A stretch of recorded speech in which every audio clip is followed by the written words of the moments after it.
So pleased that we've got this wonderful chat with us this evening. We have William, in brackets, Bill Tabone, and he's our wonderful friend from Australia.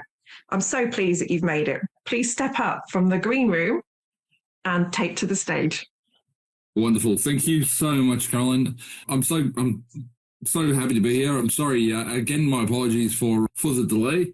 Sometimes this time travel thing, being over in Australia, can slow us down a little bit. But I hope you enjoy what I've got to present. Okay, Ghost of Aradale. The asylum, that's the old girl there in front of us. Aradale was the biggest asylum in the Southern Hemisphere up until its closure in 1993. It opened in 1863, I think, 1865. I'm sorry, the brain's still coming out of the fog at the moment, so I apologise. It had at its peak, it had around 1,000 patients and up to 500 staff. It had 13,000 deaths during its time through its operation. The asylum itself is an amazing location. Like, it's just the size of the sheer size of the place is amazing, consisting of around 65 buildings. I'll go through that's a little bit of an old picture there. And if I could talk about this, we spent a lot of time in the asylum itself, so much so that we've had many experiences. And this is actually a book I wrote a few years back regarding our experiences there. Some of them are just truly, I always say there's things that we have experienced, not just at Aradale, but in a lot of places. I'm sure a lot of you would agree that if you put them up in a movie, you would think, oh, that's not real, but it is. They're absolutely real. Most and a majority of them I experienced firsthand. Some are from people that were with us on investigations, and some are from people that I took in there as a tour to experience the location. That's a view of the asylum from the air. As you can see, it's quite extensive. It's a rabbit warren. So I always say for people to go there during the day, they do have day tours and have a bit of a wander around, have a look around. It's an amazing old place. Everything from up for example, in this picture, if we were up in the top left-hand corner there, there's actually the morgue. On the right-hand corner at the top there, you have the nurses' quarters. You have wards and hospitals and workshops and such all through this whole building. But what happens is, I always say to these people, Aradale feels like it's alive. So during the day, it's one thing, and then I would say it changes. It becomes a different beast when it gets dark. So it's a completely different experience when you're there with no lights, with no daylight, etc. It's a completely different experience. It is a rabbit warren. It's so easy to get lost in there. We spent a lot of time there. As I said, we used to actually spend weekends. We would go in on a Friday, and they would just and come out on a Sunday or a Monday, depending. We would sleep there. We would investigate pretty much 24/7. So we would have cameras and equipment set up for the whole weekend. There was no one else in there, and some of the experiences we had, we were blessed with what we had. Now let's continue. All right.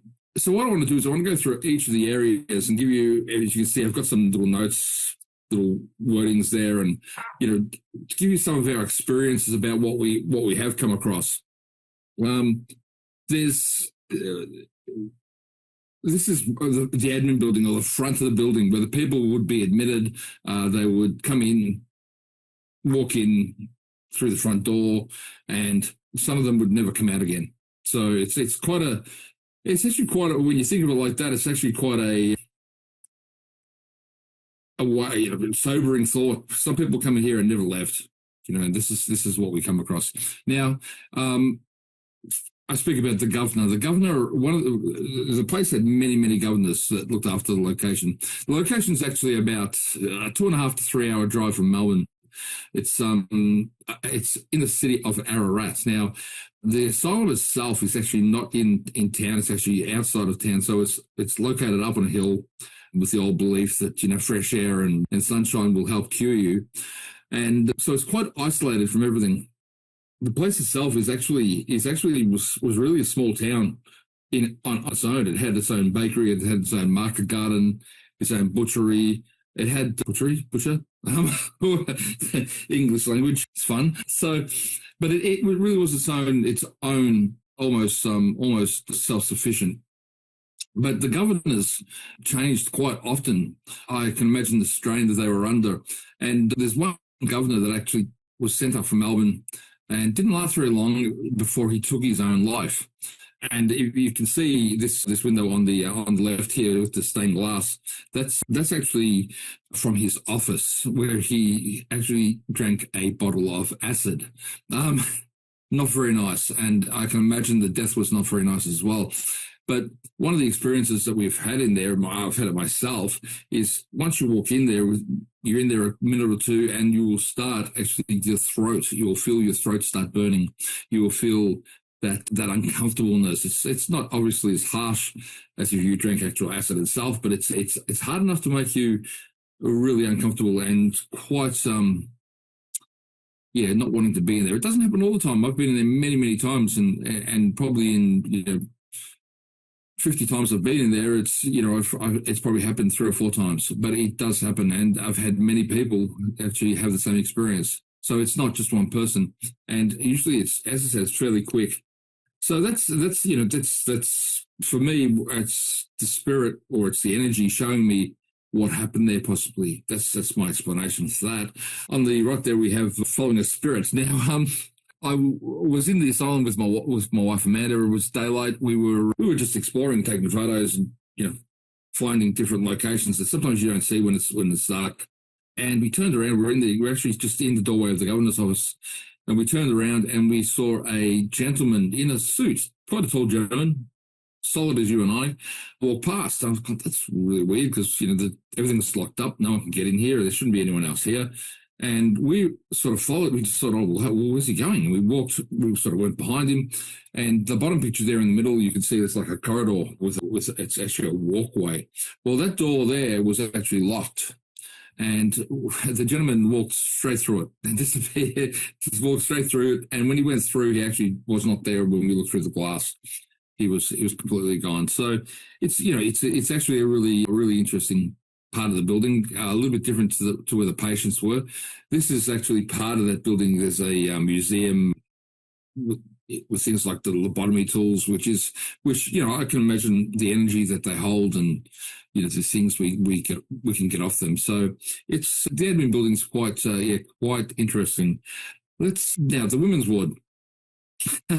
This is probably one of my this area, the women's ward, I've had no issues there. There's whereas with the men's ward, there's actually something in the men's ward that I will talk about that's very, very negative. It's quite aggressive and has a dislike for myself, I'm afraid. I don't know why I'm such a nice fella, but anyway, what do you do? Okay, the women's ward. As I said, one of the best experiences I've had at Aradale was in the women's ward. I had I would take tours in sometimes with investigators from different teams. They would come from different places. I've had people from all over the world come across to investigate, and I would organise a tour for them, take them through, and we'd do our investigation. Now, I remember I had a bunch of investigators, some of my own guys as well, and I'm a really big fan of using your senses, using your, experiencing the environment. So for me, it's not about sitting there staring at a gadget all night. I want you to experience the environment for yourself. Gadgets are, can read things, do things, but if you're looking at a gadget, you're missing the environment, you're missing what's around you. Now, we in the women's ward, I remember I had a bunch of investigators, and they were all people that were in the field, so they were, they had experience. So, but they had their gadgets out, and I remember I got a little bit upset one day, and I said, we were in one of the wards, and I said in the women's ward, and I said, okay, put your gear away. Everyone, just put your gear away for a minute. When I made them all turn the gear off, torches off, we're going to stand here and we're going to just soak the environment up. I want you to see what you feel, see what you hear, see what what you see while you're not looking at gadgets. So I put everything away. I had my back towards a row of windows, probably 2 or 3 feet behind me. I had the guys all in front of me, standing in almost a semicircle in front of me. It was a full moon, so there was a lot of light. There was a great deal of light coming through. It was actually really, really light. And I'm looking at their faces and just waiting for a few minutes. Just take it in, guys. Just soak it up. And all their faces changed. I said, "Wow, something's happened." This is after about 30, maybe 45 seconds. Something's happened. What's actually happened? I said, okay. What did you guys just experience? And every one of them actually witnessed a female spirit in a hospital gown walk across 3 windows behind me. And I didn't see anything, obviously, but yeah, they witnessed this spirit cross, and actually with all the light and such, I could see it perfectly, and every one of them saw it except me. So I always say that the spirits were working with me that day, because they proved my point right at the right time. So it's an interesting. That's an interesting story. That's actually my favourite story. Now, the other thing we sometimes experience in the women's ward. I mean, these are some of the experiences. I've picked a few of the experiences. We obviously, being there for a long time, there's a lot of experiences that we had, not just myself, but my team members. And a good friend of ours, Sarah Chumachero, from Living Life in Full Spectrum, she was with us on an investigation, and I remember we were taking people through, and we were on the ground floor of the women's ward, and we could hear all these people walking upstairs on the floor above us. And I thought, this is not. I was a bit upset because there wasn't supposed to be anyone else in that building, and I said, and they were really noisy. They were sort of walking, and you could hear them sort of all talking, and it was quite loud. So anyway, we finished up, I went back to the to where we exit, met the guy that was waiting for me there to give him the keys, and I said, "What's the other group? They were in there. They were not supposed to be anyone in there." And he said, "There's no other group in the whole location. It was just us at that point. Everyone else had left." So yeah, that was another really, really interesting experience. Here's a few more photos of the female ward. It has the asylum has been closed, as I said, since 1993, but they do still use this location for filming movies. They actually train police dogs through here. So sometimes you'll see a bench that's covered in dust, and you'll see dog prints all through it, things like that. So it's quite an interesting location. Okay, so the centre hall, the centre building, doctors' offices, and the recreation areas for the doctors and nurses. All right, so let's start off with the recreation area. This area where you're seeing here is upstairs in the centre building of the location, and to be honest, not a lot of activity, but a few things. When you get up there, it actually feels. It's more feeling in there than anything else.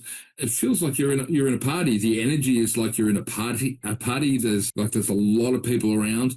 Not that we hear or see much, but there's just the experience of being there. It actually feels like it's really, really busy. So I can imagine the doctors and nurses, they would have had their catch-ups and their music and their TV and all sorts of things. So in a location like this, they would have needed to, because living on site and working on site would have been a trying experience, I imagine. Okay, the central building, it actually has a large central hall, and on the picture on the left hand side there, you can actually see it's quite a large location, a large area. This place was used for everything from religious services before they had a chapel built, to people, to actual meals, to dances. They would have dances for the inmates and sometimes for the staff. So, it's quite an active location. I mean, this is a location where we can actually see the bags all there, where we would set up base when we're staying at the location. We would sleep in this hall here. Now, there's a couple of things that we have seen in there, and other people, have seen that are well known. Now, this window up in the top there, the one that's not whited out, you can see it on the night vision photo there. Many people have experienced an old man standing in that window looking down. Now, I believe I've seen it once. I didn't capture it on a photo. I believe I've seen the spirit once, but it was quite quick. So I'm not saying I did. It may have been my imagination, but I know a lot of people that have. Now, the thing with this is there's actually a tower behind this wall here, and that window is on the stairwell leading up.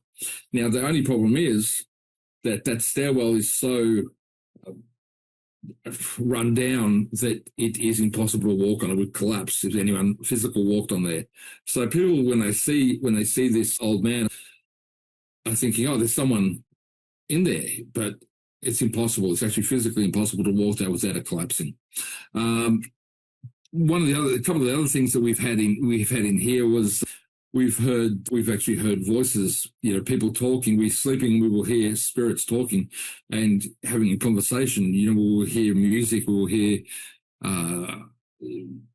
residual sounds from when it was used for these other balls or dining, etc. So there's quite a lot of activity in there.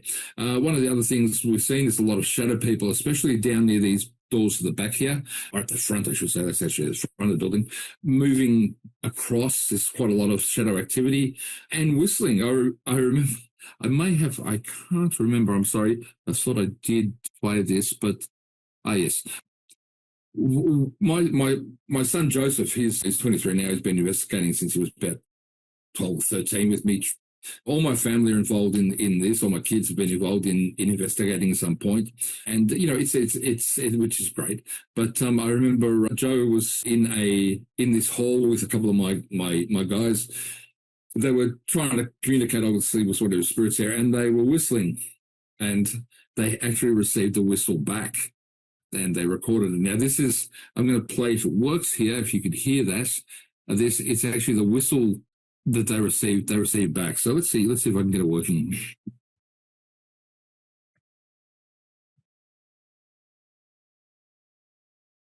Okay. Did you hear that whistle? Yeah? Okay. I'll play one more time.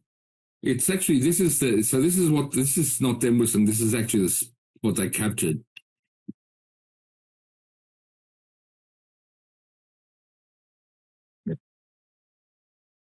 All right. So, that's pretty decent whistle for a spirit. All right, so this is also in that central building. This is the kitchen. So as you come into the central building and you head towards the back of the building, you'll come through a massive industrial kitchen. And you can see this kitchen had its own bakery, which is there on the right-hand side. It also had massive cookers. Obviously, it was cooking for, up to 1,600 people at a time, including staff and patients, and maybe more. There could have been other people there as well.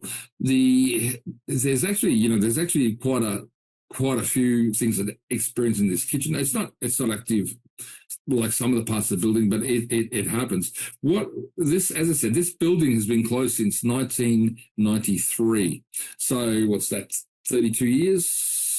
About 32 years, and we will walk in there and we will still smell food cooking, and it's not the same smell all the time. It's actually different smells, which is a little thing, but it's still actually really, really interesting because other people will pick up, certain people will pick up different smells. You'll smell bread baking, or you'll smell stews, or you'll smell something different, a curry. You'll smell different things, and it's actually quite interesting for that. But one of the other things that we have, or I haven't experienced, but some of my team have, and some of our guests have experienced, is an angry chef. I call him Gordon Ramsay. So, he's been experienced with a feeling of aggression coming at them, wanting them to be out of the location. A few people have witnessed some sort of physical manifestation, and say that it just looks like a man that's really shooing you off like this. Get out. So that's their experience. As I said, it's not something I have experienced, but it is interesting to think that after so long that he's still there preparing. Now, if we continue through the kitchen, we'll hit the basement, which is actually I say it's actually a half basement, because on the picture on the left hand side there, the outside is actually the bottom there is actually the basement as well. So when you come into the building, you go downstairs, and it's sort of half a basement, because the other part you can actually come outside. It's it is a strange location. On the right-hand side there, that little doorway in the middle, there is the stairway down to the basement, with the stairs there in the center. And you can see by the stairs itself, it actually is quite a creepy location, but it is all part of the, it's an asylum. So I think anyone who walks in there has that feeling anyway. But we've had quite a few spirits in there. Now, if I continue across. All right. One of the things we find in there is that people tend to get their clothes, they get touched, so their clothes get pulled. Quite often they'll say my jacket's being pulled, or my jumper, or my shirt. Something's trying to get their attention. We believe it's actually probably a couple of children that we find down there that we've made contact with.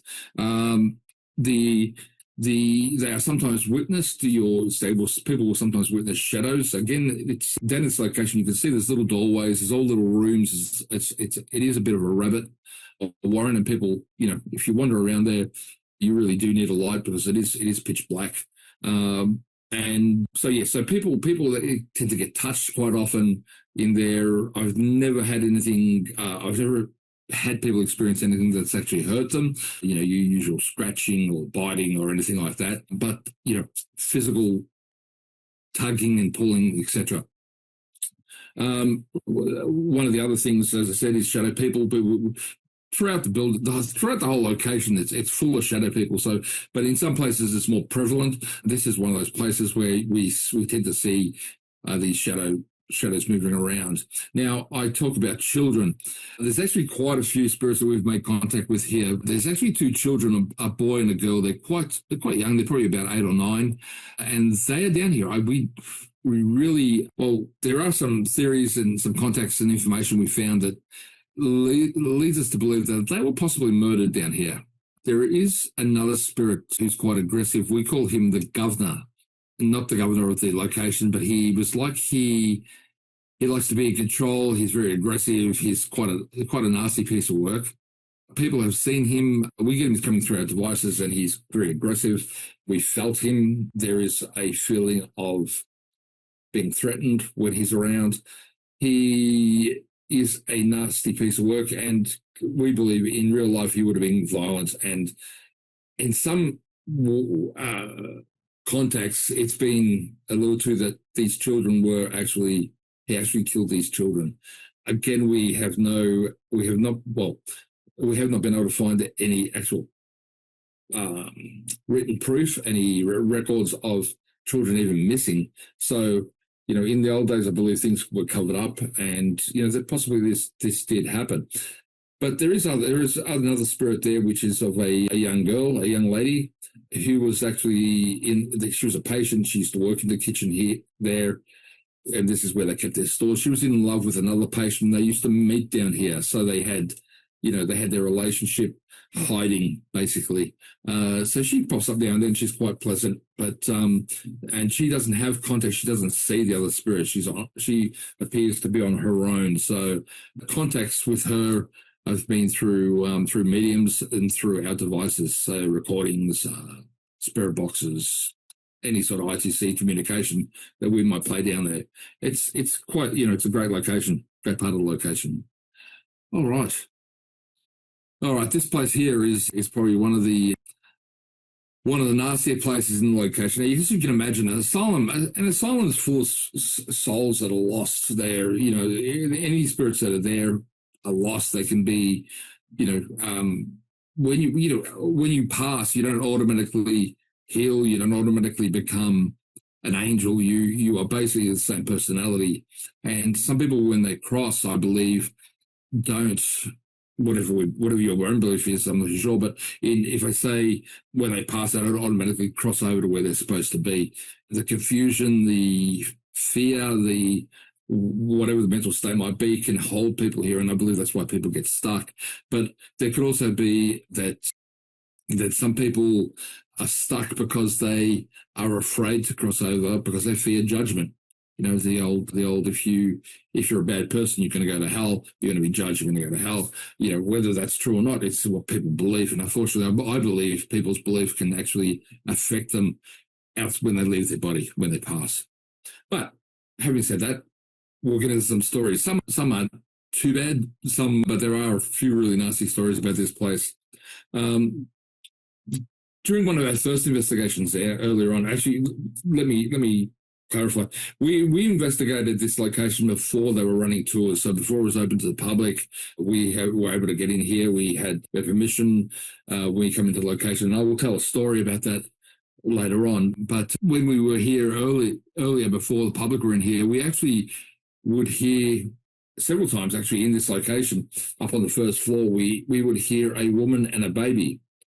So a woman comforting a baby was crying. And we could hear this, and there's no one else in the building.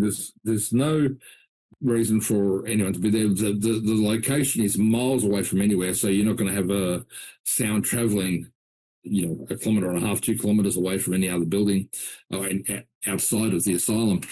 And I thought it's really strange that why you would have a woman spirit in this building. Well, the last 20-odd years before the asylum closed down, they actually had men and women both in this part of the building. So that makes a lot of sense to me, and it made a lot of sense after we found out, after we experienced this, we found that out, and it actually made a lot more sense why there was a female spirit in there. So yeah, so the woman, it's actually quite sad. But, I'm not sure whether it's intelligent or residual. I believe it's more residual than intelligent from our experiences. Now, Nate's experiences. Nathaniel, he calls himself Eerie Nate. He's the gentleman that runs the tours there. His company runs the public tours. And he was having an event there. We were actually helping him out one day. And there was during the day, and people were around. And Nate actually... says he actually says he doesn't believe in ghosts, but I'm not sure whether that's true or whether he just says it to as part of his persona, or the perception for people. But I remember we were in the main hall there fixing up equipment during the day ready for the night to take people around. And someone come running in, Bill, Bill, Nate needs you. Nate, I'm thinking he's being, murdered or something. So I go running with them, and we end up in the men's ward here. And Nate's standing near a stairwell, and the stairwell is actually half blocked off, so you can't go up there. It's like a half board, about chest level.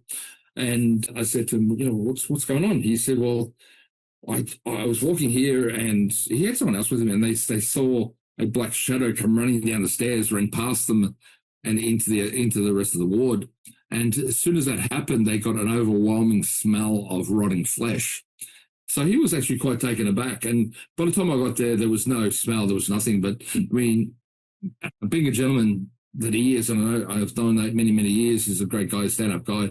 He will tell you how it is. And he was in a bit of a panic. And I believe what he experienced, but it was very appropriate in that building with all the other things that happened there. Now, there's a few things. There's a few things in this part of the building that, as I said, there's an aggressive spirit that doesn't really like us, or like myself, I should say. We've had many encounters with something really aggressive in here. Later on, you'll actually see a clip from it's not a great clip. It's on a very old camera. It's probably 12, 13 years ago. And you actually see we were conducting a Gansfeld experiment, and one of the guys actually gets grabbed and pulled along. I'll explain it later on, but it's quite an aggressive and heavy location. All right. So there's a couple of really, really interesting stories for this place. Know your limitations. This in completely blank. I'm sorry. The know your limitations. Basically, I'm sorry. Give me. I'm sorry. My brain's not working. What's the word I'm looking for? I'm so sorry. Let me change. I'll do the second story first. The rescue. All right. So during the day, we spend our time going through the various parts of the asylum, and we will run some sessions. We will do some EVP sessions. We will do some other sessions, depending on what we were trying. What our plan for that investigation was. Well, one afternoon, it was a Saturday, my daughter was with us. My daughter's actually a medium, as well as my wife, and most of my kids have got that ability. And I had a couple of my other guys with me, and she picked up on a woman who's stuck in the asylum, or in this part of the asylum, and she was telling us, and this woman was actually coming through on some of our devices as well, spirit boxes and things like that. So it was verifying what we were told by my daughter, and she was actually being held there. She was being held by something else, so a spirit. And there's, as I said, there's something aggressive in here that doesn't like myself. It's a male spirit, and he can be absolutely aggressive. In this case, she was being held, and we said, can you cross over? And she said, no, he won't let me go. And I thought, all right. So we went away. We made a bit of a plan, and by the time we got back, I brought one of my other guys in there, and we were going to help her move on. One of the things we do is we help spirits obviously cross over. We help with cleanse houses, what most people do. We have our own way to do things. So we went in there, and we had some gear, and we made contact with the girl again. The guy I had with me was one of my team, but he was also a medium as well, and we picked up with her, and we were having a chat with her, and she was speaking a lot more freely because it appeared the gentleman wasn't around at that point. Well, when we realised the gentleman wasn't there, I crossed this girl over. I released her. I got her to move on, and the gentleman must have come back at that point because everything went absolutely crazy. We had some EMF meters, like the K2s, for example, and as you know, they have different colours. Well, these things were spiking full, and all the colours had changed to red. There was no yellow, orange, green, etc. These colours had all changed to red for some reason. Sounds crazy. Sounds like I was hallucinating, but it wasn't just me witnessing this. There was a second investigator. A wind picked up and actually was gushing like through the building. Now the building is closed off. There's no one else in the building. It started building up, and was getting, the feeling of aggression was amazing. Now, I've trained martial arts since I was a young kid, since I was 10, up until a couple of years ago when injuries slowed me down, and commitments to other things. But so I'm pretty switched on. I've trained everything from police to military guys to just stand or normal people, and you get a sixth sense of these things. And what I felt then was that we were about to be attacked. We felt we were going to be physically attacked. So I grabbed my guy, said, we're going to get out of here, and we basically backed our way out. And now when you come out of this building where we entered and where we exited, there's a doorway, and then there's a small kitchen area, and then there's an outside door. And we got to this internal door. We opened it, and at that point, I knew we were going to be hit. We were going to be physically attacked. And I spun around, and instinct, my hands went up to cover myself, and I think I'm going to face something. I know it sounds stupid now, but that's how bad the feeling was. Anyway, partner at the time, the guy was with me. He grabbed me from behind. He's pulled me through the door. We exited out the building, shut the door, and locked it. And we did a spiritual. We sealed the door. Now we're standing outside looking at this door, thinking, what the hell just happened? When we hear the door getting hit, bang, bang, about 5 or 10 times. It was crazy, and not light. It was heavy, like something was punching this door. This thing was trying to get out. So the aggression of this spirit was something I've faced dark spirits, but the aggression I felt there was I've never felt it since. So yeah, that's probably one of the most hardest experiences to actually face that I have there, which is, and it also led to other things which we'll cross over shortly. Now, know your limitations. Okay, I'm back. So I don't know what happened there. Something didn't want to work in my brain. This was the same event that had Nate call me to come down and have a look at what happened, to him. There was people there that were able to go around and do their own investigating and things like this. And there was actually a couple of ladies, and I spoke to them and said, but they were going into the men's ward. I said, just be careful. I said, do you know how to protect yourself? Do you know how to ground yourself? And they said, yeah, no, we don't worry about it. We know what we're doing. And I went, okay. So I'm standing out in the courtyard there talking to someone, and it's been quite a while. It's probably been a good 40 minutes. And I'm thinking, well, I haven't heard anything from these ladies. I might go and just have a quick look, because I know what this building is. I know how bad this part of the building is. And again, this is one of those stories that I say it sounds like it's from a movie. It's so strange. I walked into a part of the building, and to be honest, it took me a little bit to get there. I can't exactly remember where, but in the building. But it was something similar to this ward up the top here on the left hand side. One of the women was standing in the corner rocking, and again, it sounds like a movie. I get that. And another one was on all fours and just try reaching, just not well, like their something had affected her, obviously. So anyway, the one in the corner, she was not responding. She was just there rocking. It was dark. Well, we had a torch, but it was dark. So I'm a pretty big fella, like, pretty fit when I was a bit young. This is a few years ago now, before injuries.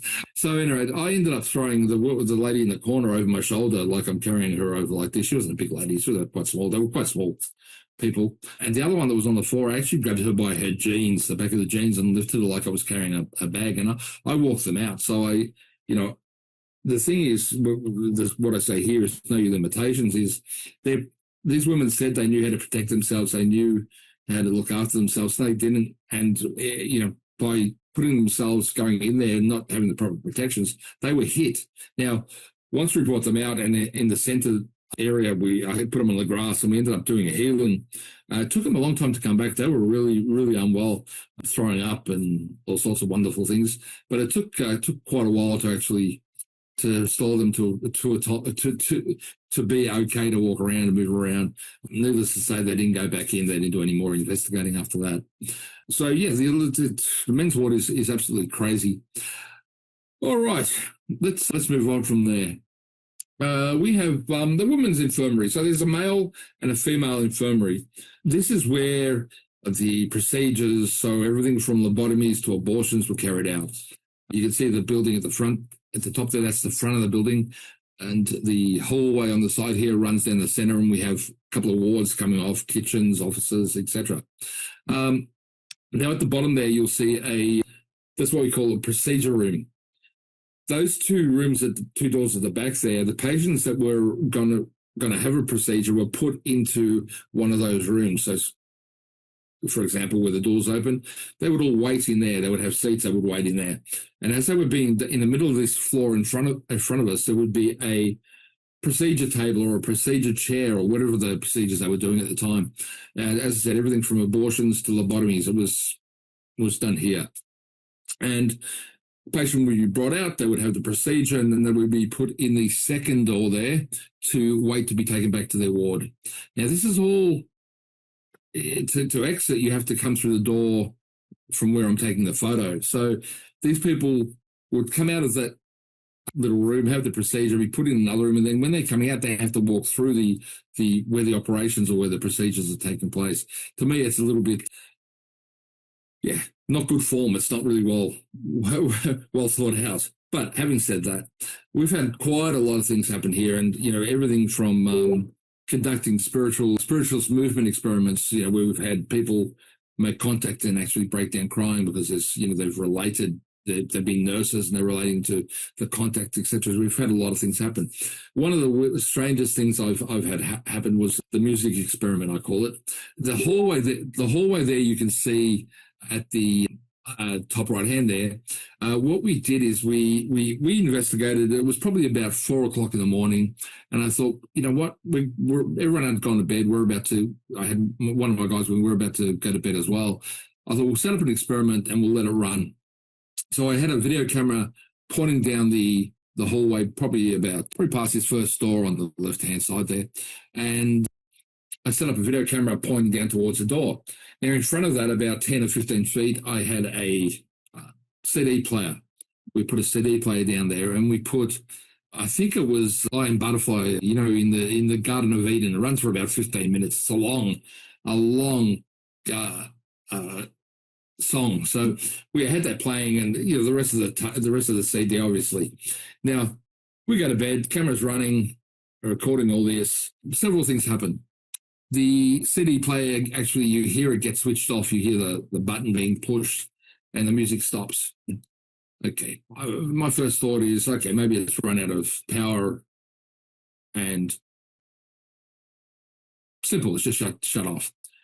The next thing you see up on the door, up the top of the door, a white mist, quite large because it took up a good chunk of that area, come out of the wall, crossed over, and went through the wall on the left-hand side.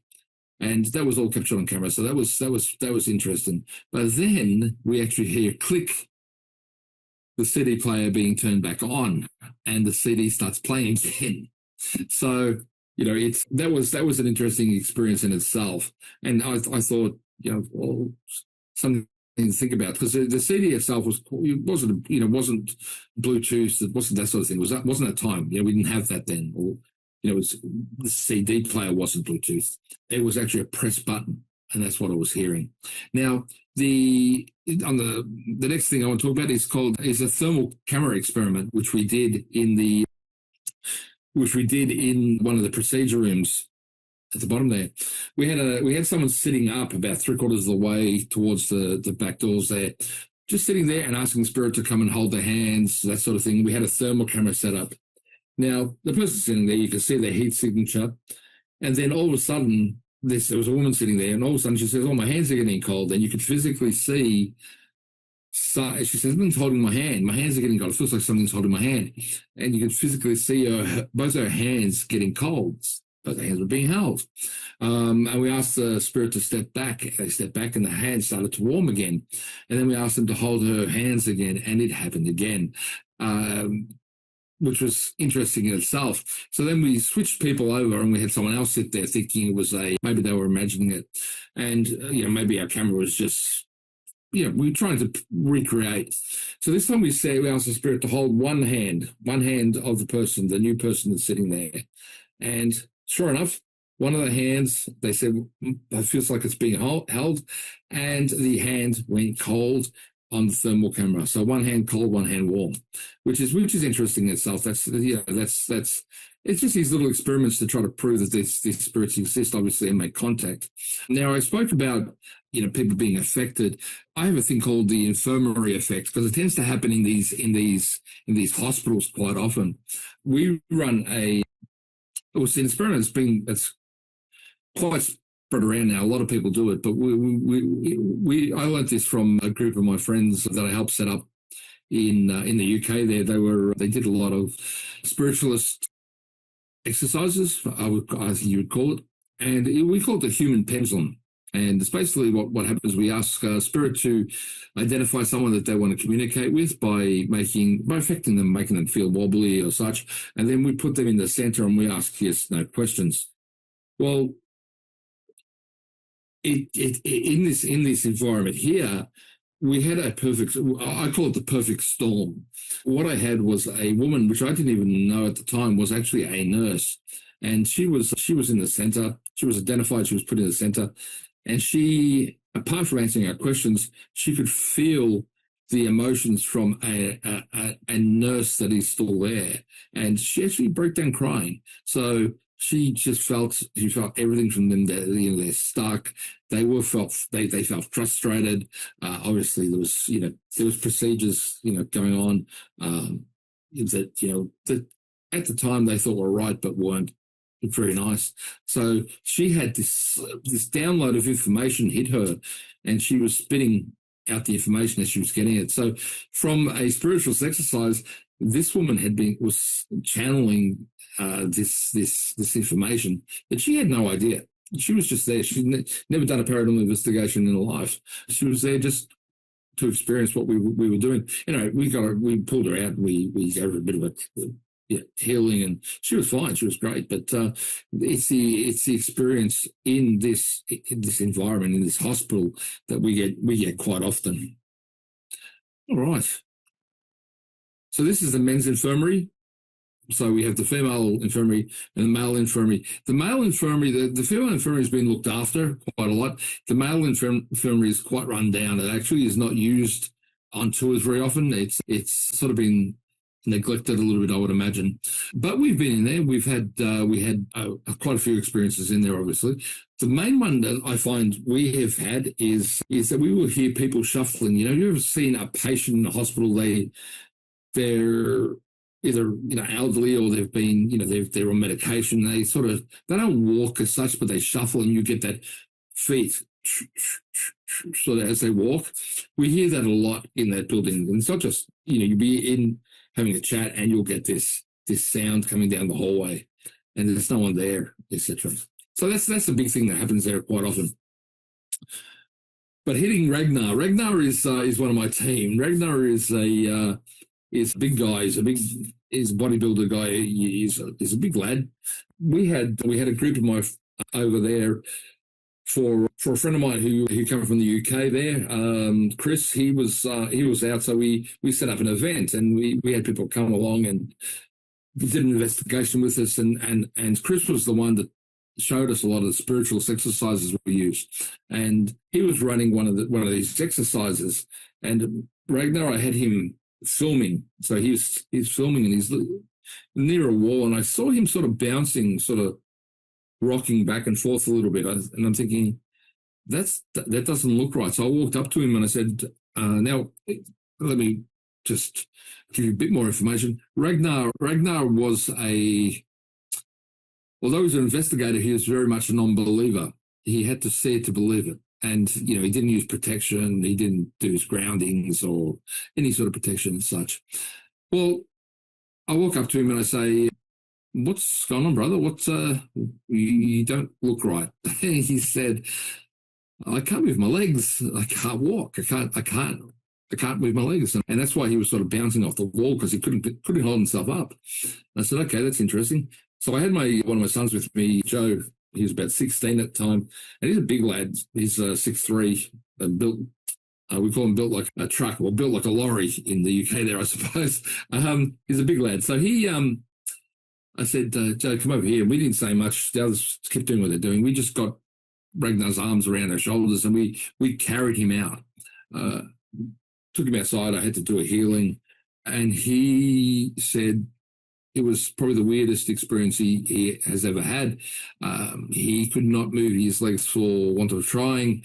He could not feel his legs properly. He just had no control. He was completely out of control, and ended up, it took me a good 15, 20 minutes to get him to a position where he could stand and actually walk properly. But after that, he was much more of a believer. He learned a little bit of protection, and these things change people. All right. This is the men's ward as well. Men's infirmary. Similar setup up the top there. You can see the two doors. It's quite dark, run down. You can see it's a lot dirtier than the female infirmary, but it's still an interesting location. All right, the morgue. The morgue is an interesting place. It's it's right in a very far corner. You can't, it's quite a walk down there from the main buildings. And, back in the day when there wasn't refrigeration, morgues were kept, obviously quite a distance away due to, the health and smells, etc. Now, this, if you look at that top picture on the left-hand side there, the outside of the building, the tree there is actually a peppercorn tree. And it was planted there for a reason. Peppercorn trees hide smells. So, the smell of the bodies when there wasn't refrigeration was to be hidden by this peppercorn tree. Now, there's a couple of really interesting stories. To be honest, I find the morgue quite quiet. Not that nothing happens, but compared to the rest of the location, the morgue is reasonably quiet for me. Other people have had a lot more experiences there, but for me, it's quite really. But it's funny. My wife is a medium, and she had a vision. She had a picture pop into her head, and she actually thought about it for a while. She didn't mention it to she mentioned it to me. She didn't mention it to anyone else. And it got the better of her. And about a month after we were actually at the location one time where she had this vision, she decided, I've got to find out what's going on. And she contacted Nate. As I said, Nate is the gentleman that runs the tours there. Nate's also, he's been a tour guide all over the world, and a historian. He's actually knows so much about these locations and, the research, etc. And she said to him, Nate, I had this experience. Now, the experience was that she pictured body parts being hung from the peppercorn tree, right? Which to me was like just outrageous. You think that would never have happened. Well, first off, Nate was shocked. And he said, well, how the hell did you know that? Because there's one mention of it in all his research of just a couple of words in a very small article, obscure article that no one would even find. But he found it, but he's never told anyone, it's never been mentioned. And he said, well, it was just a vision I had. He said, well, what happened before they had the freezers, they tried drying the bodies out. So they would hang them from the tree to air dry, basically. I don't know. It's a weird setup how that was. But for my wife to have that vision without knowing, I knew nothing about it. And I've researched this place extensively and I had never heard of it. But she picked it up, and I initially thought, you're imagining something, because you're not actually having a proper vision or proper information. You're imagining it. But no, she was correct. And it did shock Nate quite a bit. Now, there's a lot, as I said, there's a lot of locations in this place that are really active. As I said, I find this quite calm. And I'll start with the story on the right hand there. It says, a good day to be in the fridge. Anyone that, Australia gets really hot during the summer. We can up to 45 degrees, 47 degrees more. Well, this day this weekend we were at the location, and it was summer. It was really hot. I think that day was about 39 degrees. And about 3 o'clock in the morning, it was still 37 or 38 degrees.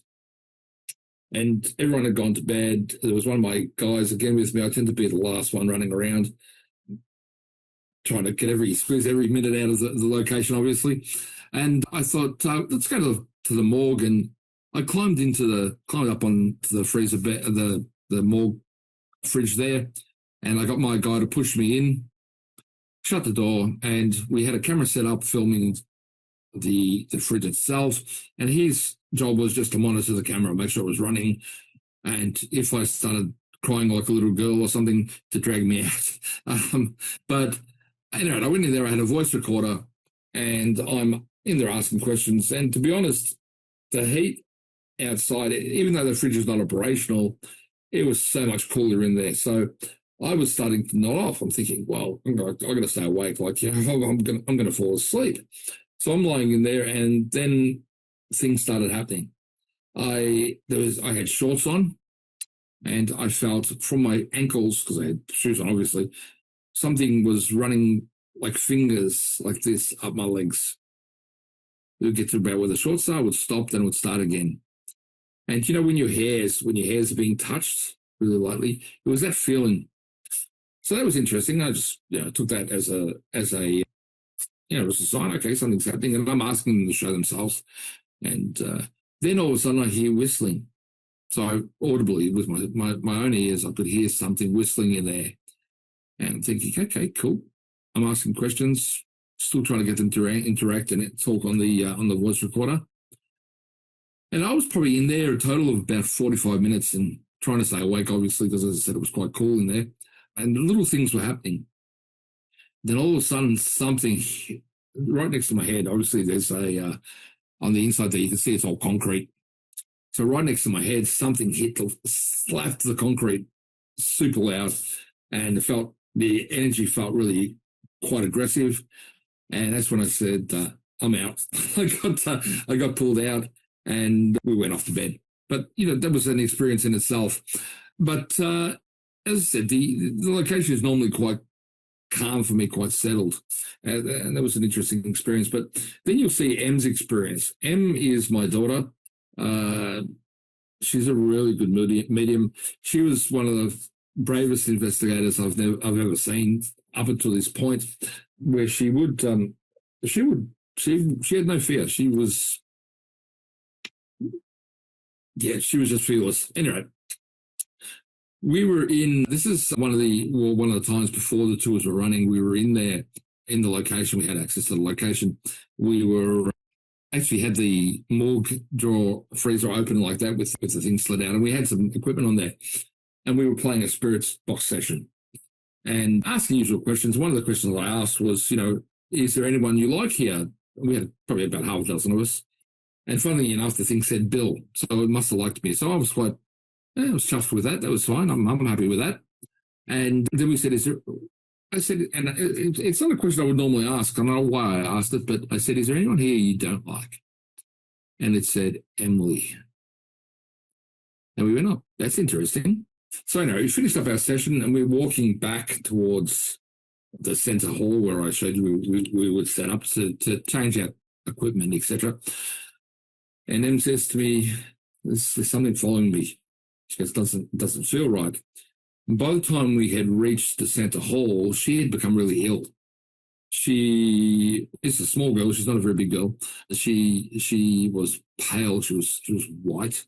And so I sat her down and I said, but just wait. It was quite a number of years ago now. So it was really sort of early days for her. And we weren't sure what was happening at that point. Anyway, she was there. She'd become really ill.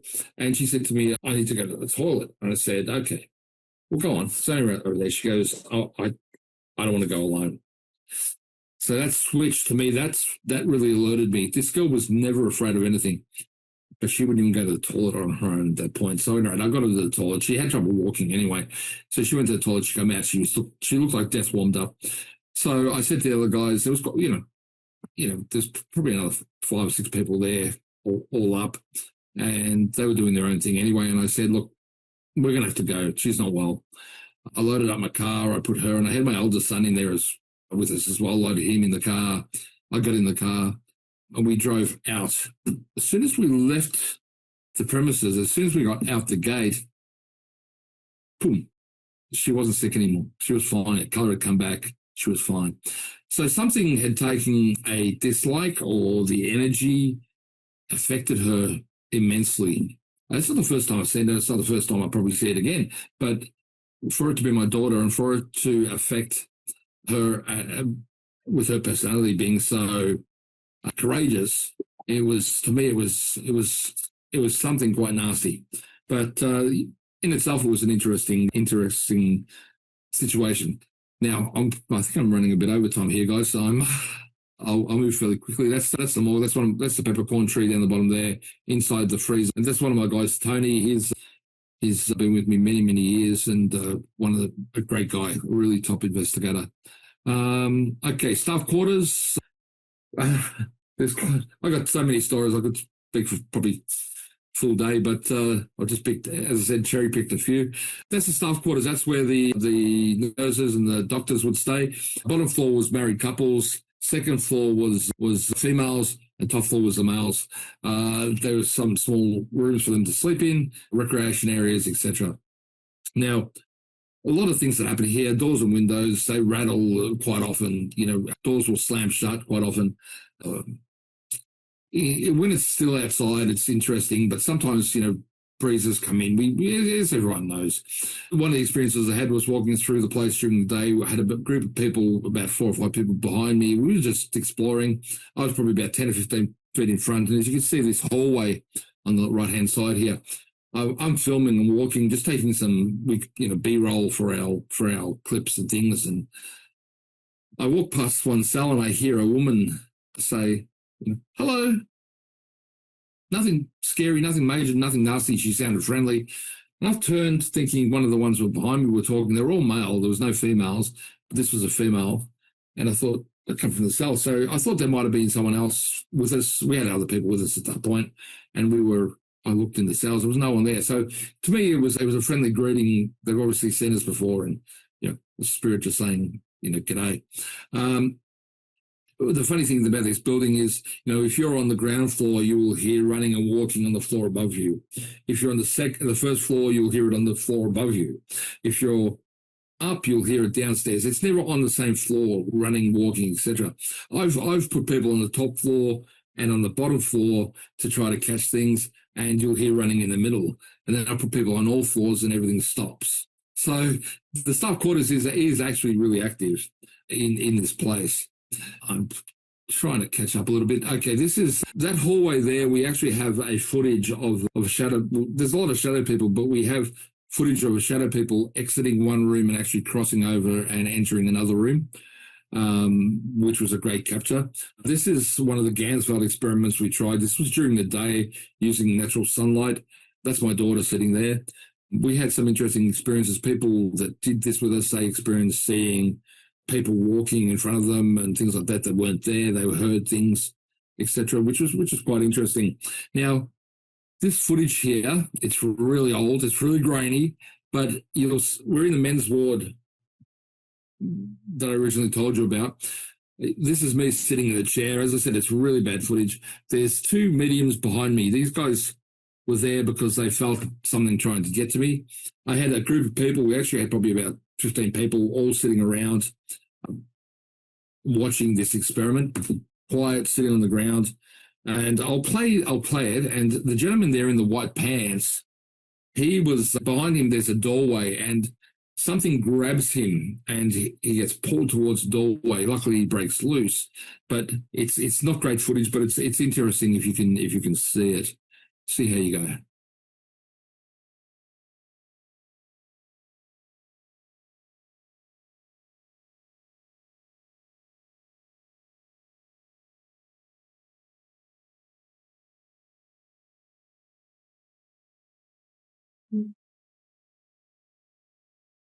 Now, okay, at that point, something's pulled him towards that doorway, and that doorway is pitch black. There's nothing. That room is pitch black, and this guy has worked for me for many years, and I have total faith that was what happened. Now, at that point, I had no idea because I had headphones on, sound, etc. Light. At that point, I was feeling something actually trying to grab me or squeezing lightly, not really hard, but enough. It's like I had a hand around my throat, and I was just letting that happen. It was an interesting experience. Now, when I play this, and I only actually really, to be honest, I only found this out recently because I didn't really concentrate on the audio, which is my own fault, which I normally always do. When I get a video, I actually separate the audio and look at it separate. Just after he gets pulled in there's a female voice, and I won't play it because it's actually quite rude, but it says, "You C word." talking about this guy. Now, as I said, he worked for me for a long time, and I trusted him with what happened here. But for some reason, there was something that wasn't real happy. All right, we'll keep moving. Forensics. This building is actually part of a complex. You can't see it. It goes back. It's actually the old forensic ward for the criminally insane. We used to actually leave the compound because it's all fenced off, the actual asylum, and actually walk down a little road to get to this. It's a great old building. We can't use it anymore because it has a lot of damage, and it's also used by other businesses as well.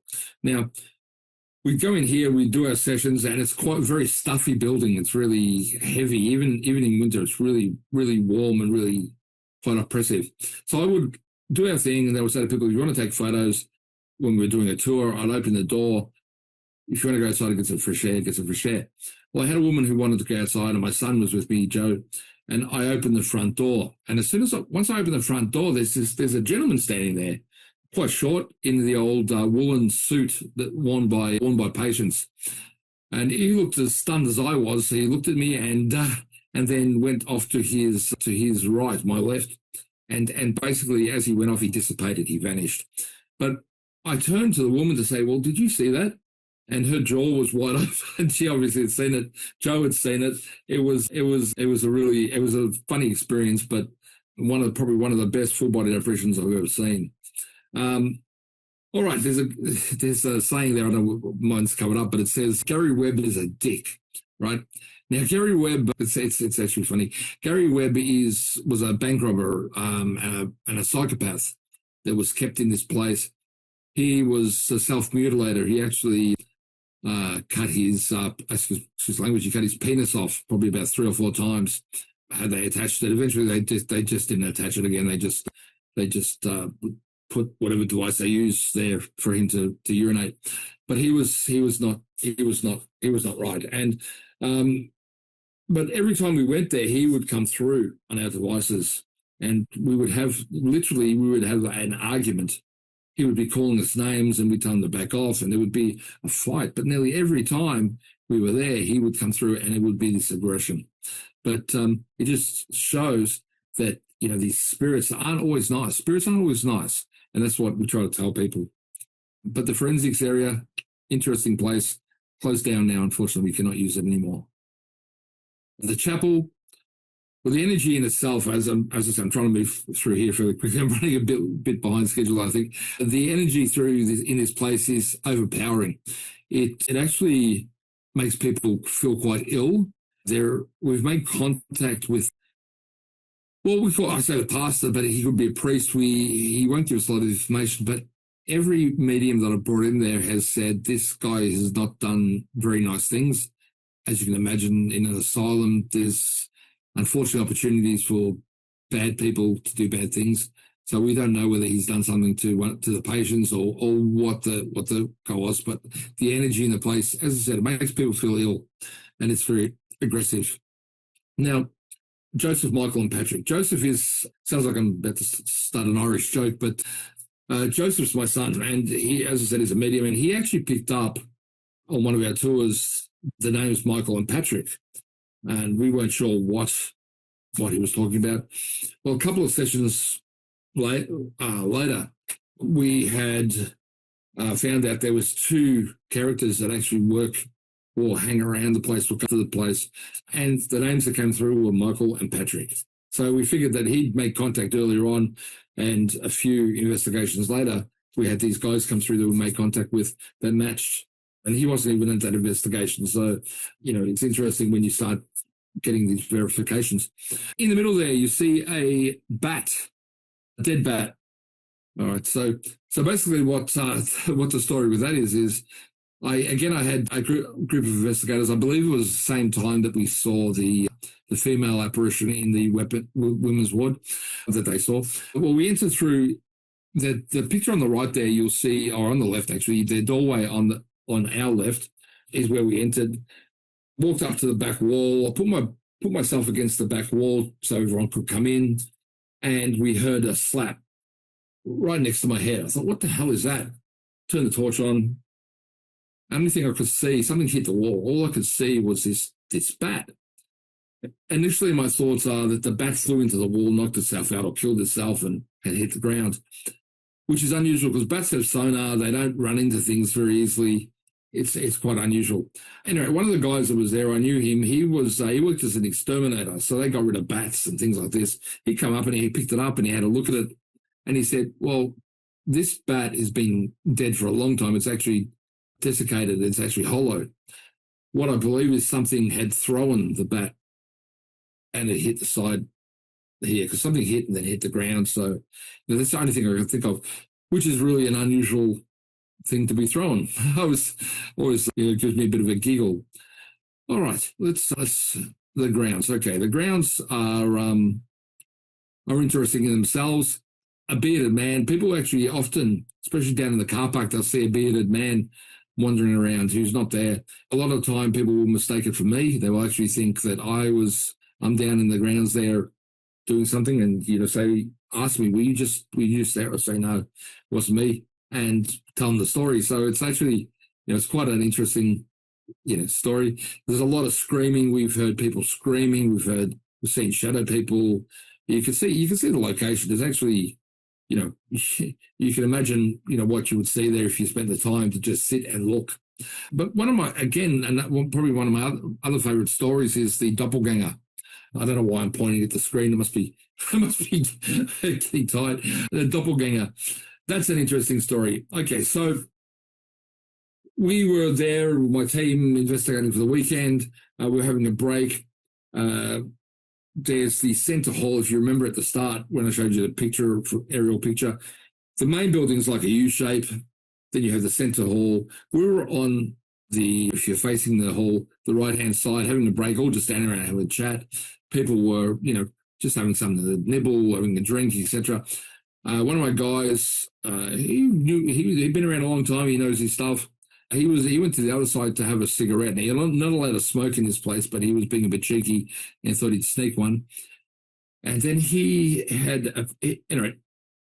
comes, next thing you know, we see him coming back to us, and he's white, he's pale, and he's shaking. He's really, really upset. And he's a big boy. He's 6'4". I said, and, he's a pretty tough kid. And I said, we said, well, what's going on? He said, something just tried to get me to go into the building. Now, he was the investigator with me that when we let that girl go, when we rescued that girl. So this thing was trying to lure him back into the building. Now, what happened was he saw Mandy, my wife, come around the corner and calling him to come into the building because I was hurt. And then he heard me calling from inside the building saying, help me, I'm hurt, I need your help, And she's saying, you got to come in, But he knew we were on the other side of the main hall there. So this doppelganger thing was being us. It's trying to be us to lure him in. Anyway, I ended up grabbing a couple of people and ended up heading into the building just to see if we could see anything.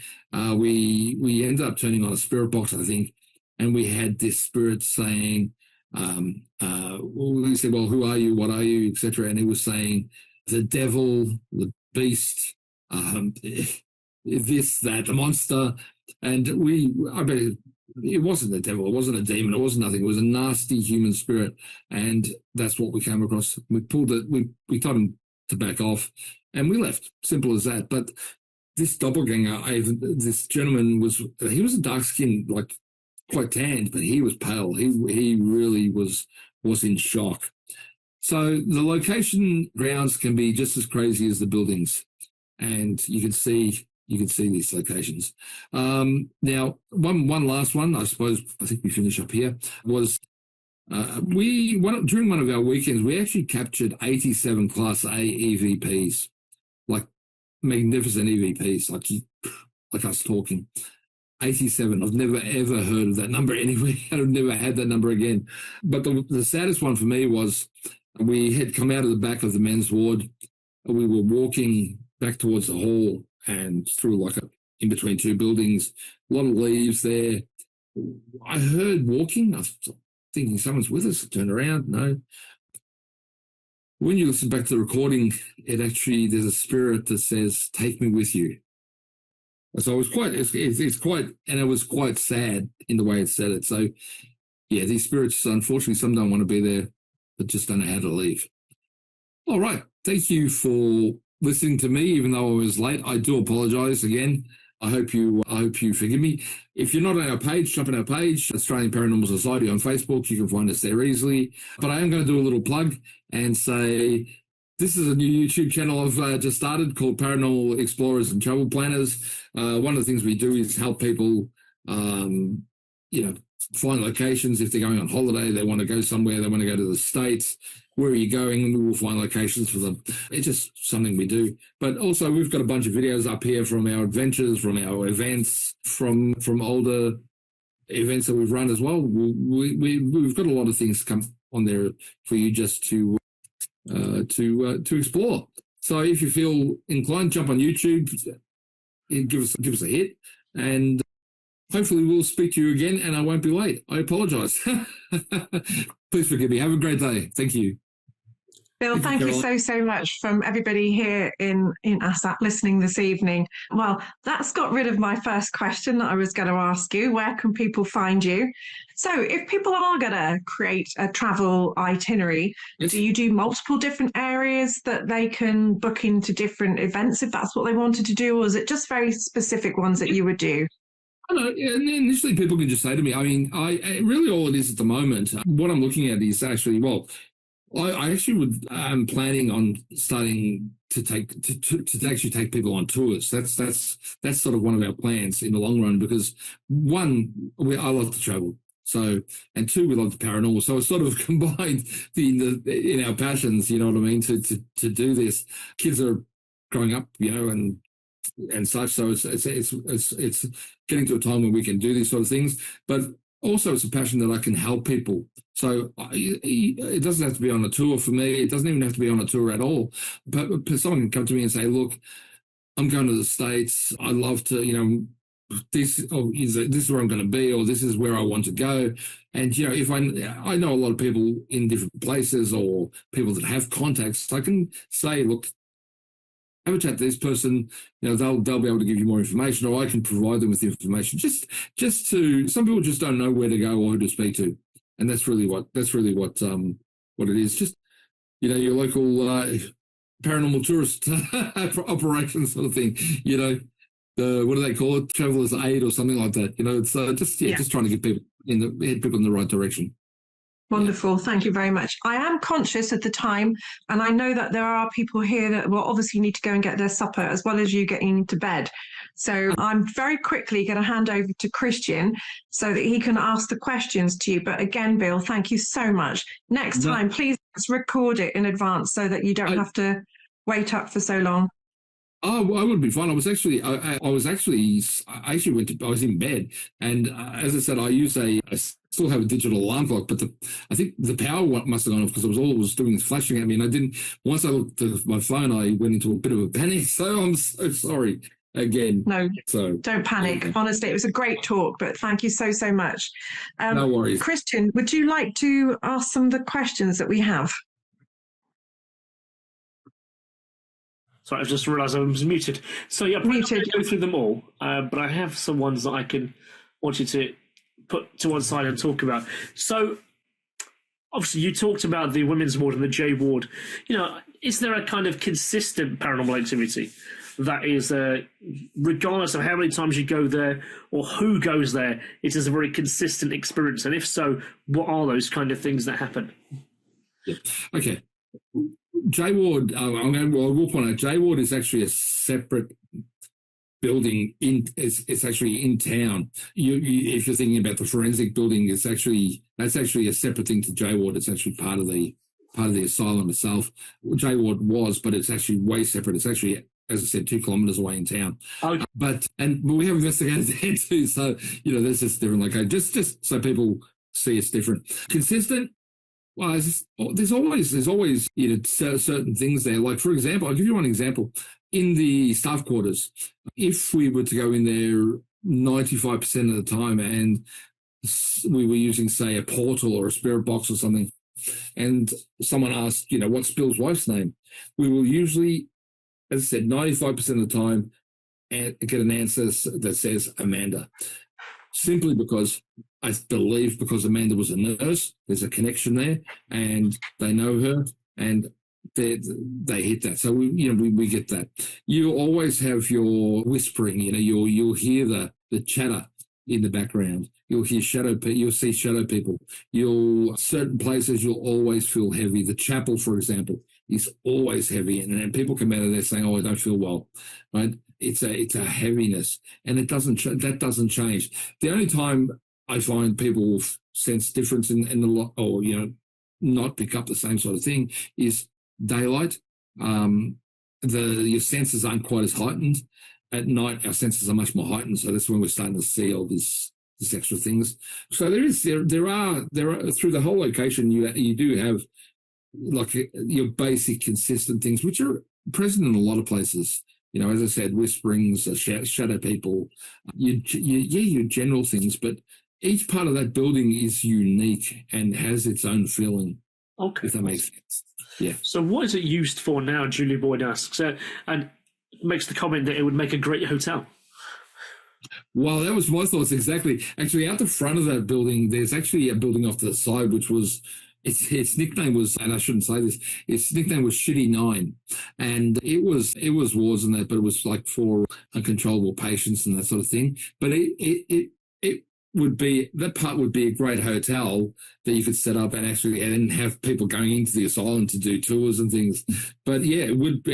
And, for example, we have a prison here, which is the biggest prison in Victoria, called Pentridge. It shut down, and it's now got a hotel in there, apartments and buildings and shopping centres. It was a massive location. And I think the difference is this place is, as I said, probably nearly 3 hours from Melbourne in a small town. It would be the repairs and would be astronomical. So I think that's probably the only reason it hasn't been sold off. Fair enough. So Aslan asks here, did the dogs ever act like they had seen or heard anything? I think you mentioned it. The police dogs, yeah. I don't know. I haven't been there when they've been training. I would imagine that they probably have, but they're quite highly trained. The police dogs, I suppose, same in the UK. These dogs are amazing. They think like humans. They're just amazing. But as we know, animals see a lot more than we do. They experience a lot more than we do with spirit. We have 4 cats in our house. I've never been a cat person, but just last couple of years or last 10 years, my family wanted cats, so we got some cats.